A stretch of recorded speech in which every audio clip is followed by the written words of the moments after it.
ሰላም ጤና ይስጥልን አድማጭ ተመልካቾቻችን ታህሳስ 1 2018 ዓ.ም ዕለታዊ መረጃዎችና ዘገባዎችን ይዤ መጥቻለሁ። መረጃና ዘገባዎችን እየተከታተላችሁ አብራችሁ እንድትቆዩ ነው በአክብሮት የምጋብዛችሁ። በዚህ ሰዓት እንግዲህ ከያዝኳቸው መረጃዎች መካከል ጀነራሎቹ ለታጣቂዎቹ አሳልፈው የሰጧቸው መረጃዎችን በተመለከተ በዚህ ሰዓት ወደ እናንተ ከሚደርሱ መረጃዎች መካከል ይገኝበታል። ጀነራሎቹ ታጣቂዎቹ ላይ የሚደረገውን ዘመቻ ምክንያት ማድረግ የሚሰጧቸው መረጃዎች ምንድን ናቸው? ዓላማውስ ምንድነው? ያለውን ግንኙነትና አጠቃላይ የዘመቻ ስምሪት የተመለከተ መረጃ በዚህ ሰዓት የምትከታተሉ ይሆናል። በሌሎች አካባቢዎችም በተለያዩ አካባቢዎች እንደዚሁ አውደ ውጊያዎች ቀጥለው ውለዋል። በተለያዩ አካባቢዎች በጎንደር፣ በወሎ፣ በሸዋ፣ በጎጃም በተለያዩ አካባቢዎች ያሉ መረጃዎችን ወደ እናንተ የማደርስ ይሆናል። ዝርዝር የግንባር መረጃዎችን የተከታተላችሁ አብራችሁን ስለምትቆዩ ከወዲሁ በአክብሮት አመሰግናለሁ። ሐሳብ፣ አስተያየት፣ ጥቆማ ቢኖራችሁ ጥቆማ@gmail.com ላይ ልታደርሱ ይችላላችሁ። ብዙዎቻችሁ ሐሳብ አስተያየቶችን እያደረሳችሁ ስለሆነ በእጅጉ ነው የማመሰግነው። ከተለያዩ አካባቢዎች ሐሳብ አስተያየቶችን አድርሳችኋል። እንግዲህ በተደጋጋሚ ከላካችሁልኝ አስተያየቶች መካከል የአባይ ኢንቨስትመንት ሆልዲንግ ጋርና በተለይ እነዚህ የጥረት ወይም ደግሞ የአሁኑ ንጋት ኮርፖሬት ተቋማትና ሰራተኞች ጋር በተያያዘ የመጡ ያሉ ቅሬታዎችን አድርሳችኋል። እንግዲህ ተቋሙን በተለይ እነዚህን ተቋማት ወደ አባይ ኢንቨስትመንት ለማስገባት የሚደረገውን ጥረት ተከትሎ ሰራተኞቹ ስጋት ላይ ወድቀዋል። የሚሰማም ጠፍቷል። የክልሉ ምክትል አስተዳዳሪ አቶ አብዱ ሁሴን በተደጋጋሚ ጥያቄ ሲቀርብለት ማስፈራሪያ ነው እየሰጠ ያለው። ግልጽ የሆነ ጉዳይ እንፈልጋለን። እንደዚሁም ደግሞ የህዝብን ተቋማት ወደዚህ ለማስተላለፍ የሚደረገው ሩጫም ከዚህ በተቋማቱ ውስጥ ካሉ የሙስና ጉዳዮች ጋር የተያያዙ የተለያዩ ጥቆሞችን አድርሳችኋል። አመሰግናለሁ። በሌላ ጊዜ በዝርዝር የምመለስባቸው ይሆናል። ይህ እንግዲህ ከባህር ዳር የወጣ መረጃ ነው። በተለያዩ አካባቢዎችም እንደዚሁ አዲስ አበባን ጨምሮ በተለይ ሸገር ከተማ አካባቢ የአማራ ተወላጅ፣ የጉራጌ ተወላጅ እንዲሁም ደግሞ ከኦሮሞ ውጭ የሆኑ ሌሎች ኢትዮጵያውያን ቤታቸውን እንዳይሸጡ እንዳይለውጡ በአካባቢው ካድሬዎች የሚደረጉ ጫናዎችንም በተመለከተ እንደዚሁ ቅሬታዎችን ልካችሁልኛል። ከሰንዳፋ ከሱሉልታ አካባቢዎች የታዘባችኋቸውንም እንግዲህ እዚህ አካባቢ ያለውን በደል በተመለከተም ተደጋጋሚ አስተያየቶችን አድርሳችኋል። አመሰግናለሁ።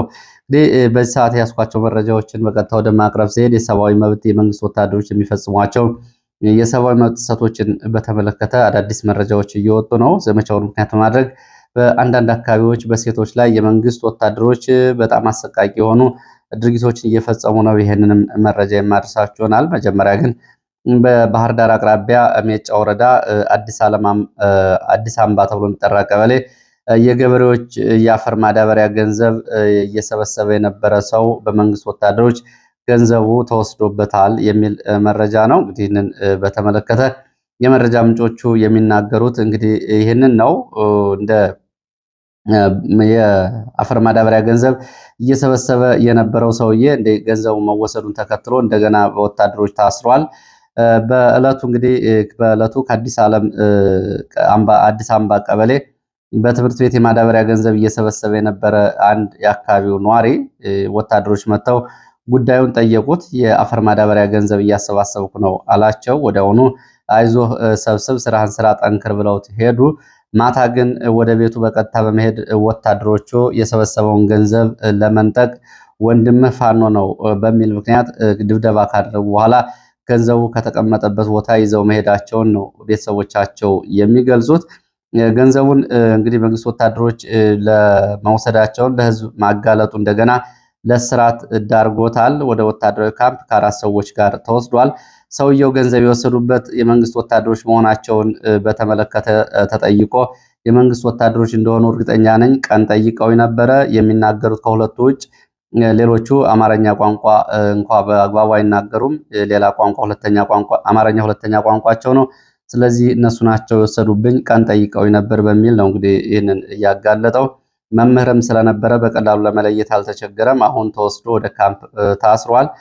በአንዳንድ አካባቢዎች የመንግስት ወታደሮች በዚህ መንገድ በቀንና በሌሊት የሚሰሯቸውን በከተሞች ውስጥ እንግዲህ ከሚፈጸሙ እገታዎች አንጻር የሚመጡ ጥያቄዎች አሉ። የሚመለከተው አካል ይህንን እውነታ ተከታትሎ ሊያረጋግጥ ይችላል። በሚቀርቡ ዘገባዎች ላይ የመንግስት ወታደሮችን ስም ማጠልሸት እንዲሁም ደግሞ በአንዳንድ ወንበዴዎች የሚፈጸሙ ተግባራትን በተመለከተ እነሱን ለመደበቅ ነው የሚሉ በርካታ አስተያየቶችና ቅሬታዎችን ስለምመለከት ነው አጣሩ ይህን ያደረጉት የመንግስት ወታደሮች እንደሆኑ የዓይን እማኞች ገልጸዋል።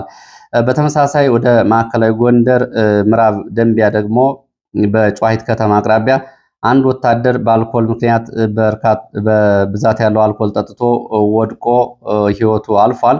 በዚህ ምክንያት የአካባቢው አርሶ አደሮች ከፍተኛ ድብደባ፣ እንግልት እየተፈጸመባቸው ነው።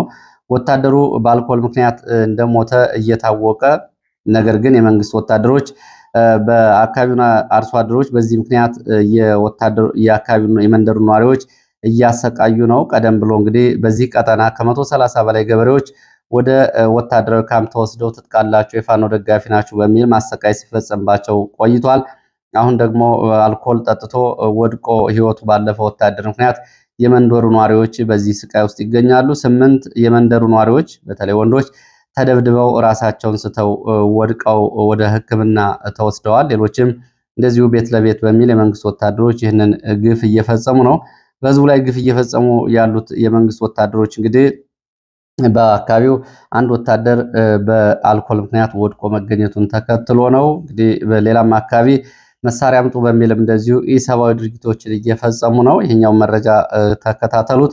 ምናልባት የሰብአዊ መብት ላይ የምትሰሩ ተቋማትና ሚዲያዎች ካላችሁ ይሄኛው እየወጣው ከደቡብ ጎንደር እብናት ወረዳ ነው።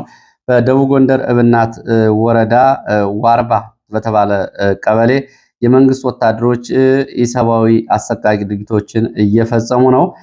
በፈላ ውሃ ሴቶችን ማቃጠል እንዲሁም ደግሞ መቀቀልና ሰቆቃ መፈጸም ነው እየተደረገ ያለው። በፈላ ውሃ ሴቶችን በማቃጠል የተደበቀ መሳሪያ አሳዩን፣ የተደበቀው መሳሪያ የት አለ? ባላችሁ፣ ልጃችሁ ወይም ደግሞ ወንድሞቻችሁ የደበቁት መሳሪያ የት ነው? በሚል ሴቶችን በፈላ ውሃ እያቃጠሉ ስቃይ እየፈጸሙ ነው። ሴቶች በፈላ ውሃ ተቃጥለዋል። በዚህ አሰቃቂ እንግዲህ ጉዳት የደረሰባቸው ሰዎች እንዳሉ የመረጃ ምንጮች ገልጸዋል። ለዚህም እንግዲህ በቃጠሎ ጉዳት የደረሰባቸው ሰዎች ወደ ሕክምና መወሰዳቸውም እንደዚሁ ተገልጿል። ይሄ እየሆነ ያለው በመንግስት ወታደሮች ነው። ቦታው ደግሞ ደቡብ ጎንደር እብናት ወረዳ ዋርባ ተብሎ የሚጠራ አካባቢ ይሄ እንደተፈጸመ የመረጃ ምንጮች ገልጸዋል። ወደ ሌሎች መረጃዎች ሲሄድ በዚሁ ደቡብ ጎንደር ቀጠና የመንግስት ወታደሮች እርስ በርስ መተኳኩሳቸውን የሚገልጽ መረጃ ነው የወጣው። በዚሁ ደቡብ ጎንደር በአዲስ ዘመን ቀጠና ሊቦ ከምከም ቀጠና ሚካኤል ደብር ተብሎ በሚጠራው አካባቢ ስምሪት ላይ የነበሩ የመንግስት ወታደሮች እርስ በርስ ተኩስ ውስጥ ገብተው ህይወት ማለፉን የዓይን እማኞች ገልጸዋል። የአድማ ብተና አዛዥ ህይወቱ አልፏል። ሌላም የአድማ ብተና አዛዥ እንደዚሁ ቆስሏል። የመከላከያ አባላትም እንደዚሁ ወደ ህይወታቸው አልፏል። ቁጥራቸው 10 ይሆናል። አንድ ሚሊሻን ጨምሮ 11 የሚሊሻና የመከላከያ አባላት ህይወታቸው ሲያልፍ የአድማ ብተናና አባላትና አዛዦችም እንደዚሁ ህይወታቸው አልፏል ነው ያሉት። እንግዲህ ይህንን በተመለከተ ሁለት ቦታዎች ነው ይህ አይነት ክስተት የተከሰተው። አንደኛው ወደ ሚካኤል ደብር ብራ ማርያም ተብሎ የሚጠራ አካባቢ ሲሆን ሁለተኛው ደግሞ አርኖ ጋርኖ ተብሎ የሚጠራ አካባቢ ነው። ይህንን በተመለከተ እንግዲህ የአድማ ብተና አባላት ኃላፊያችን ለምን ተገደለ በሚል በመከላከያ ካምፕ ላይ ተኩስ ስለመክፈታቸውም በኋላ የወጡ መረጃዎች ያሳያሉ። በዚህ የልዩ ኃይል አዛዡን አሟሟት በተመለከተ ሁለት መረጃዎች ከአካባቢው ወጥተዋል። አንደኛው የመረጃ ምንጭ ለዘመቻ የገባው የአድማ ብተናና የመከላከያ ኃይል በተለያየ አቅጣጫ ብራ ተብሎ ወደሚጠራው አካባቢ እንቅስቃሴ ላይ እንዳለ ሳይተዋወቅ በድንጋጤ እርስ በርስ ተኩስ በመክፈት የአድማ ብተና አዛዥ ሲገደል፣ በመከላከያ በኩል ደግሞ 10 የመከላከያ አባላትና አንድ የሚሊሻ አባል ስለመሞታቸው የሚገልጽ አንድ መረጃ አለ። በሌላ በኩል ይህንን በተመለከተ የፋኖ የመረጃ ምንጮች ደግሞ ከአርሶ አደር በርካታ መሳሪያ በመንጠቅና በመሰብሰብ ለመከላከያ ነው የሚገባው ለአድማ ብተና ነው በሚል የተነሳ አለመግባባት ነው ለዚህ ያበቃቸው ብለዋል። እንግዲህ ህይወቱ ያለፈው የአድማ ብተና አዛዥ የአርማጭሆ አካባቢ ተወላጅ እየነበረ እንደነበርና የቀብር ስነስርዓቱ ዛሬ አዲስ ዘመን እንደተፈጸመ የመረጃ ምንጮቹ ገልጸዋል። ይህንን ተከትሎ መከላከያ አዛዣችን ገድሏል በሚል የአድማ ብተና አባላት በመከላከያ ካምፕ ላይ ተኩስ ከፍተውም እንደነበር ተገልጿል። አርኖ ጋርኖ፣ አዲስ ዘመንና ብራ ተብሎ የሚጠራው አካባቢ። ወደ ሌሎች መረጃዎች ሲቀጥል ወደ አዲስ አበባ የሚወስደን መረጃ ነው የማስከትለው። በአዲስ አበባ የሚገኙ ሰራተኞች እንግዲህ ከታህሳስ 2 ጀምሮ ነገ ማለት ነው የአብይ አህመድን የመደመር መጽሐፍ ስልጠና በግድ ትወስዳላችሁ መባላችን ተገቢነት የለውም የሚል አቤቱታና ቅሬታ ነው እያሰሙ ያሉት ሰራተኞቹ። ስልጠና ለመውሰድ የመደመር የሚለው መጽሐፍ ላይ ፍላጎት የለንም። ሆኖም ግን ስልጠና ባንወስድ በስራችንና በራሳችን ላይ ቅጣት እንደሚጠብቀን ማስጠንቀቂያ ተሰጥቶናል ብለዋል። ማስጠንቀቂያ የተሰጣቸው ከብልጽግና ባለስልጣናት መሆኑን ነው የገለጹት። የአብይ አህመድ የዘወትር ባዶ ተስፋ የሆነውን ንግግሩን በሚዲያ እናውቀዋለን። አሁን በመጽሐፉ የተለየ ነገር ምን እናገኛለን? አባላቶቹ ይችላሉ፣ እኛ ግን አባል ስላልሆን አንገደድም የሚል ጥያቄ ብናቀርብም ከስራ ትባረራላችሁ፣ ሌላም ነገር ይገጥማችኋል በሚል በግድ እንድንሰበሰብ እየተደረገ ነው። ይሄ ብቻ ሳይሆን ሁላችንም መደመር የሚለው መጽሐፍ በግዴታ እንድንገዛ ትዕዛዝ ተሰጥቷል የሚል ነው እያቀረቡት። ሌላው በዚሁ የአብይ ጉዳይ ከተነሳ የአብይ የቅርብ ሰዎች ከሚባሉት መካከል አባዱላ ገመዳ የቀድሞው እንግዲህ የፌዴራል ባለስልጣን በኋላም እንደዚሁ የተወካዮች ምክር ቤት አፈ ጉባኤ ከዛ ቀደም ብሎ የኦሮሚያ ክልል ከዛም ቀደም ብሎ መከላከያ ውስጥ በተለያዩ ኃላፊነቶች ሲሰራ የነበረው እና በኦህዴድ ውስጥ እንደ ቁጥር አንድ ሰው ይታይ የነበረው አባዱላ አሰብን በተመለከተ ለአዲስ ዘመን ጋዜጣ አስተያየት ሰጥቷል። እንደ አባዱላ አገላለጽ አሰብ የወሎ አካል እንጂ አንድም ቀን የኤርትራ አካል ሆኖ አያውቅም የሚል አገላለጽ ነው የተናገሩት። እንግዲህ ጉዳዩን መነጋገሪያ ያደረገው በስልጣን ዘመናቸው ለምን ይህንን አልተናገሩም? በወቅቱ አሰብ የኢትዮጵያ አካል ነው የኤርትራ ሆኖ አያውቅም በሚል በርካታ ሰዎች ጥያቄ ሲያነሱ ከሚያስሩት ከሚያሳድዱት ሰዎች መካከል እሳቸው አንዱ ነበሩ። አሁን ግን ይህንን የሚናገሩት ምን ላይ ቆመው ነው?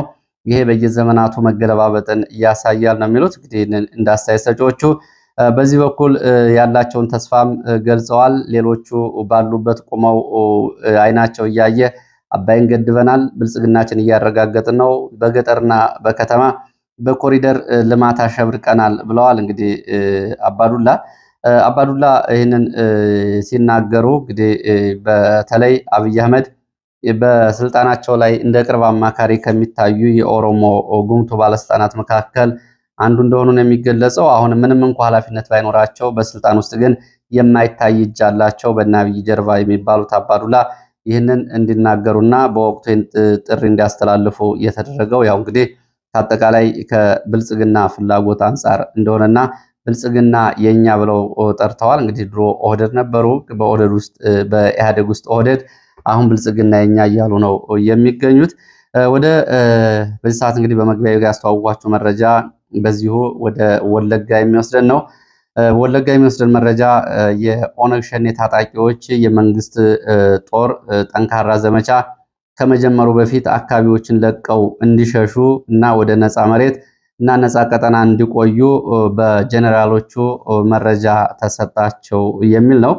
ከወለጋ የወጣ መረጃ እንደሚያሳየው እንግዲህ እዚህ ሀገር የሚደረጉ ዘመቻዎችንም በተመለከተ ያው ብዙ ነገር ነው በየቀኑ የሚሰማው። ከወለጋ የወጣው መረጃ ይሄ በእርግጥ ቀደም ብሎም እንግዲህ የነዚህ የኦነግ ሸኔ ታጣቂዎች ብዙ ከመንግስት የራቁ ናቸው ብሎ መደምደም አይቻልም። በተለያየ ጊዜ የሚወጡ ማስረጃዎችም ይህን ነው የሚያሳዩት። እንግዲህ ወለጋ መከላከያ በአየር ኃይልም በምድር ኃይልም እንዲሁም ደግሞ የኦሮሚያ የጸጥታ ኃይል የሚባሉት ዘመቻ ከመጀመራቸው በፊት የኦነግ ሸኔ ታጣቂዎች ወደ ሌላ አካባቢዎች ተንቀሳቅሰው ራሳቸውን ከአደጋ እንዲጠብቁና ዘመቻው ካለቀ በኋላ ወደ ይዞታቸው እንዲመለሱ ነው መረጃ ተላልፎ የተሰጣቸው።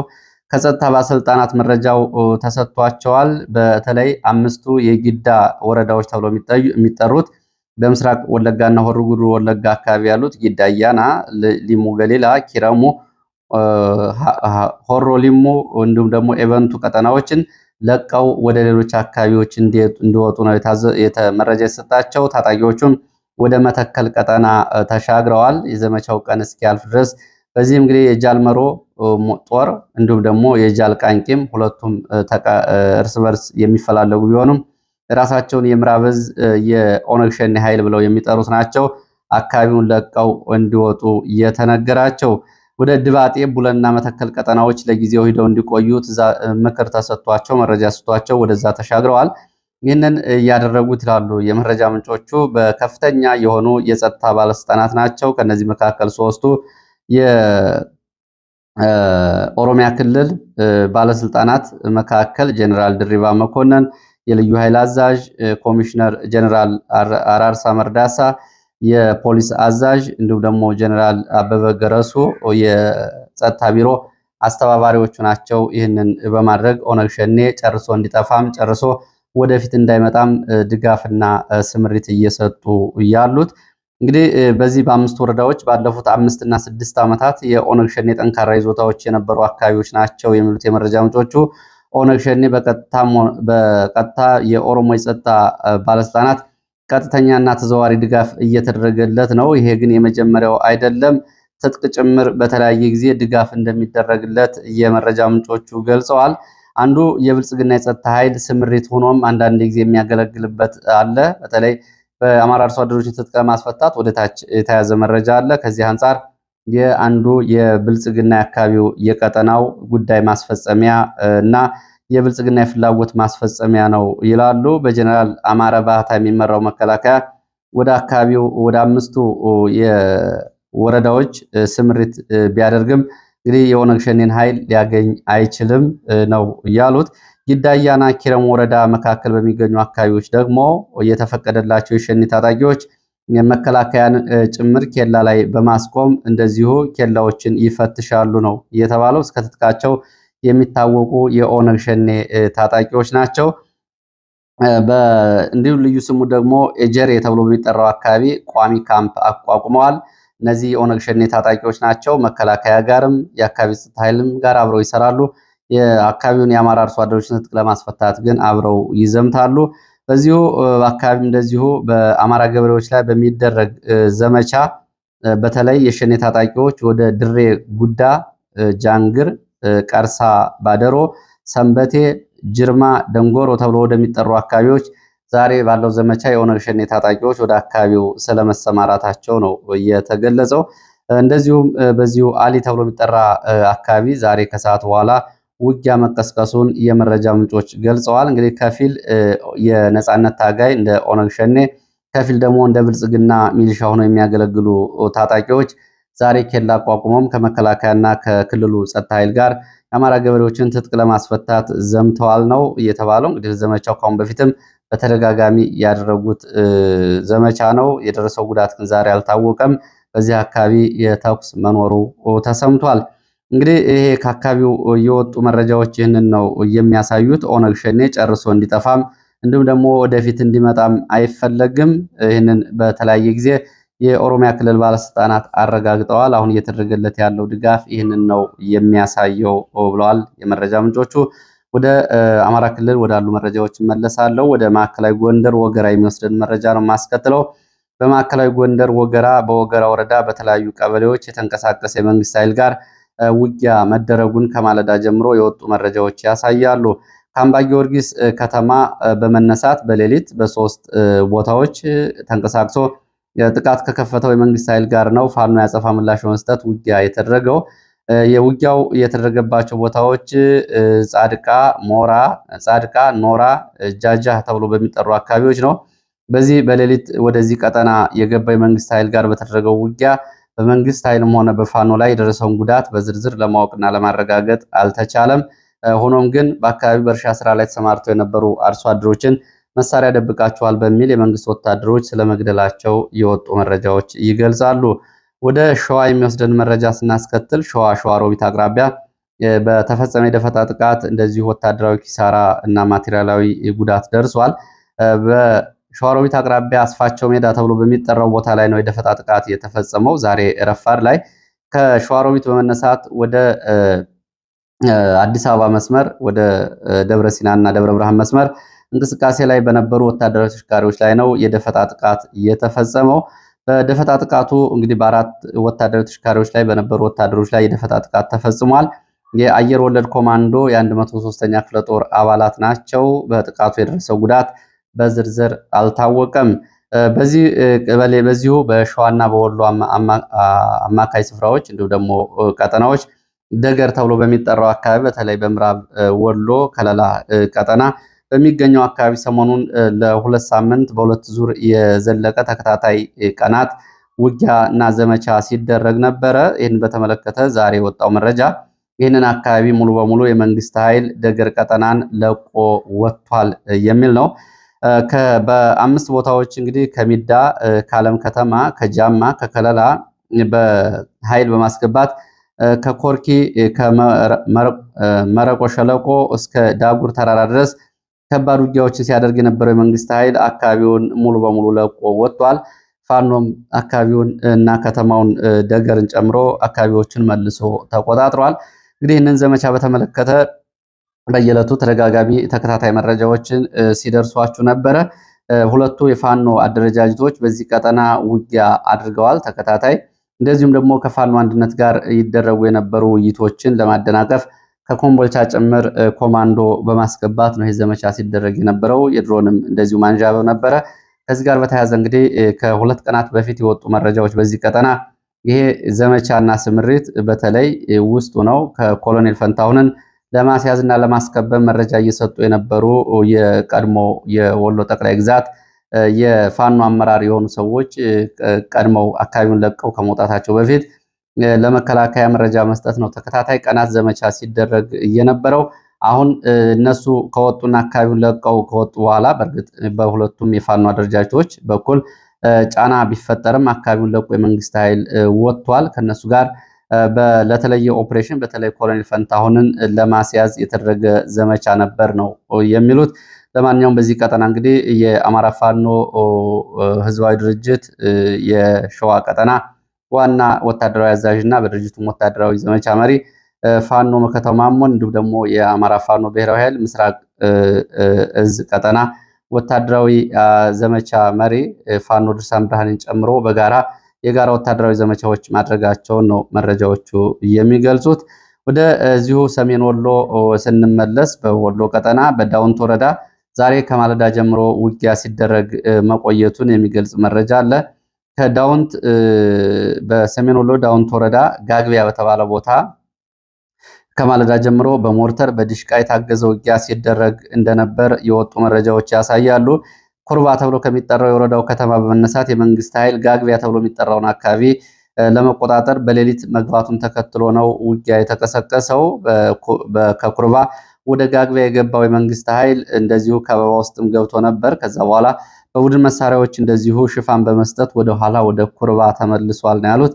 ከዚህ ቀደም ብሎ ከ5 ቀናት በፊት እዚሁ ጋግቢያ ተብሎ የሚጠራው አካባቢ የድሮን ጥቃቶች ተፈጽመዋል። ያው እንግዲህ ስልታዊ ጥቃት ከፈጸሙ በኋላ እግረኛ ያንቀሳቀሱ መሆናቸው ነው የተገለጸው። የደረሰው ጉዳት ግን በዝርዝር አልታወቀም። ወደ ጎጃም ቀጠና የሚወስደን መረጃ ላስከትል። በጎጃም ቀጠና በደንበጫ በቅርብ ርቀት በምትገኘው አንጀኔ ተብላ በምትጠራው ቦታ እንደዚሁ ውጊያ ተደርጓል። ወደ አንጀኔ መስመር ከሁለት አቅጣጫ ከፈረስ ቤትና ከደንበጫ የተንቀሳቀሰ የመንግስት ኃይል በሌሊት ወደ ከተማዋ ዘልቆ ከገባ በኋላ ነው ውጊያ የተቀሰቀሰው። ውጊያው ለሰዓታት የቆየ እንደነበር የገለጹት የመረጃ ምንጮች የደረሰውን ሰብአዊ፣ ቁሳዊና ወታደራዊ ኪሳራ ግን ለማወቅና ለማረጋገጥ አልቻልንም ብለዋል። ይህ እንግዲህ ውጊያው በቤተክርስቲያን በትምህርት ቤት ጭምር ዙሪያ የተደረገ እንደነበር የገለጹት የመረጃ ምንጮች የደረሰውን ጉዳት በፋኖም በመንግስትም ወታደሮች በሲቪሊያን ላይም ለማወቅና ለማረጋገጥ አልተቻለም። እንግዲህ እዚህ ሪፖርት ላይ እንደሚታዩት መረጃዎቹም የሚያሳዩት በሌሊት የሚደረጉ እንቅስቃሴዎችና በሌሊት የሚደረጉ ወታደራዊ ዘመቻዎች ናቸው። ዛሬ ከመተማ ጧት ከወጣው መረጃ እስከ ማዕከላዊ ጎንደር ወገራ፣ አሁንም እዚህ ምዕራብ ጎጃም እንዲሁም ደግሞ ሰሜን ወሎ አሁን ያቀረብናቸውና ያየናቸው መረጃዎች ይህንን ነው የሚያሳዩት። የሌሊት ዘመቻዎች እንዴት በመንግስት በኩል ውጤታማ ሊሆኑ ቻሉ የሚለው ጉዳይ በተደጋጋሚ ሊነሳ የሚታይና በተለይ ፋኖ ከወታደራዊ ዝግጅትና ስምሪቶች አንጻር ጉዳዩን ትኩረት ሊሰጠው የሚገባ እንደሆነ በዚህ በኩል እንደዚሁ የሚሰጡ አስተያየቶች በተደጋጋሚ ይህንን ነው የሚያሳዩት። ቀደም ብለው እንደዚህ አይነት ዘመቻዎች እንዲሁም ደግሞ ከፋኖ ወደ መንግስት እጅ የሰጡ የቀድሞ የፋኖ አባላት አሁን የመንግስት ሚሊሻዎች ይህንን እያደርጋሉ። ለስምሪቶች፣ ለሌሊት ግዳጆች በዋናነት መንገድ መሪ መሆናቸውን የሚገልጹ መረጃዎች መውጣት ከጀመሩ ሰነባብተዋል። ለማንኛውም ከዚህ አንጻር ስለሆነ ዘመቻው እየተደረገ ያለው ይሄ ግምት ውስጥ ሊገባ ይገባል የሚል አብሮ የጥንቃቄ መረጃም እየወጣ ነው የሚገኘው። ለዚህ ሰዓት የነበሩ መረጃዎች እነዚህ ናቸው። ስለተከታተላችሁ በእጅጉ አመሰግናለሁ። በሌላ ተመሳሳይ መርሃ ግብር እስከምንገናኝ ከሚስ